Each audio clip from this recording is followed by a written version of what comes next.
Download કરવાની રહે છે આધાર એપ્લિકેશનની, જે નવી સરકારે બહાર પાડી છે. આ એક ગવર્મેન્ટ ઓફિશિયલ છે, જો નીચે લખેલ છે ગવર્મેન્ટ. તો આને સૌથી પહેલા આપણે ડાઉનલોડ કરી લેવાની. હવે ડાઉનલોડ થઈ ગયા એટલે આપણે આને ઓપન કરી દેવાનું. જેવી રીતે ઓપન કરશો એટલે અહીંયા ડિસ્કવરી ફ્યુચર લખેલ છે એની ઉપર આપણે ક્લિક કરવાનું રહેશે. પછી નેક્સ્ટ કરી જવાનું. હવે આ રીતે ઇન્ટરફેસ આવી જશે. તો અહીંયા આપણે આઈ એમ રેડી વિથ માય આધાર ઉપર ક્લિક કરી દેવાનું. જેવું તમે ક્લિક કરશો એટલે આ રીતે આવશે. એટલે અહીંયા જે આપણો આધાર નંબર હોય તે અહીંયા એન્ટર કરી દેવાનો, જેમ કે પાછલા વિડીયોમાં આપણે કીધું છે એ જ રીતે.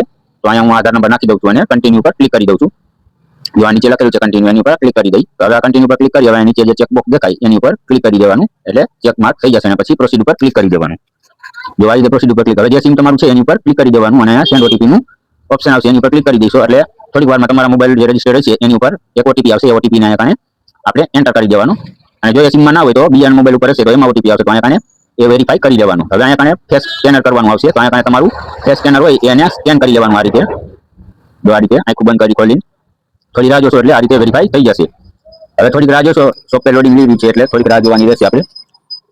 હવે રાહ જોઈ પછી આ રીતે પ્રોસીડ ઓપ્શન ઉપર ક્લિક કરી દેવાનું. નીચે જે દેખાય છે તમને પ્રોસીડ, એની ઉપર ક્લિક કરી દેવાનું.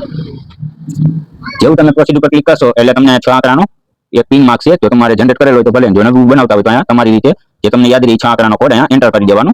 એટલે આપણો સોફ્ટવેર ઓપન થઈ જશે આ રીતે. હવે આ નીચેથી નામ અધર કરશો તમે સ્ક્રોલ અપ એટલે અહીંયા આ રીતના ઓપ્શન તમને જોવા મળશે, માય આધાર અપડેટ.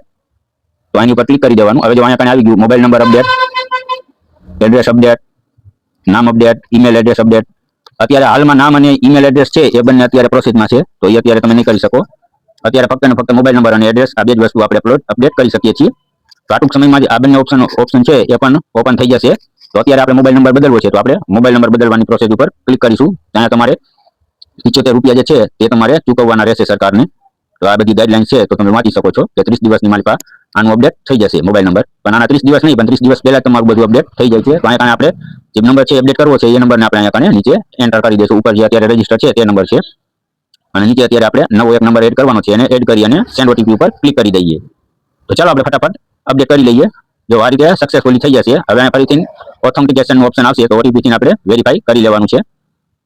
ફેસથી ચાહો તો ફેસથી પણ કરી શકો છો અને ઓટીપી થી પણ કરી શકો છો. હવે અહીંયા તમારે પેમેન્ટ જે હતું 75 રૂપિયાનું તે પેમેન્ટ અહીંયાથી કરવાનું રહેશે. તો પેમેન્ટ તમે ગૂગલ પે, ફોન પે કે અથવા કોઈ પણ નેટ બેન્કિંગ થી તમે પણ પેમેન્ટ આનું કરી શકો છો. તો ચાલો આપણે ફટાફટ પેમેન્ટ કરી દઈએ.